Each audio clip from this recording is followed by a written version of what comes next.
AC গাড়ি নয়, বাসে উঠে আগরতলা শহরে স্মার্ট সিটির কাজ তদারকি করলেন মুখ্যমন্ত্রী ডাক্তার মানিক সাহা। সঙ্গে ছিলেন পুর নিগমের মেয়র দীপক মজুমদার সহ স্মার্ট সিটির কাজে নিয়োজিত আধিকারিকরা। সবগুলো কাজই পরিদর্শন করলেন মুখ্যমন্ত্রী। এরপর সাংবাদিকদের মুখোমুখি হয়ে বললেন, स्मार्ट सिटी और एएमसी का जो काम है, आज हम लोग घूम रहे थे यहाँ पर, सब मिलके हम लोग देख रहे थे।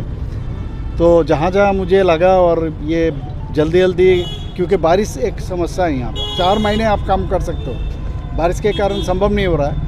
तो ये बताया कि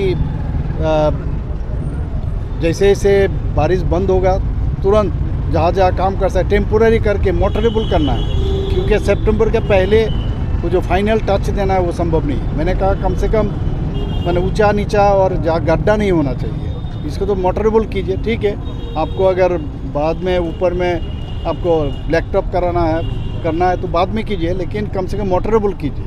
ऐसा नहीं है जैसे, और किसी जगह मैंने देखा ड्रेन का जो बहुत सारे जगह में जो जंक्शन है उसमें काफ़ी सारा गैप है।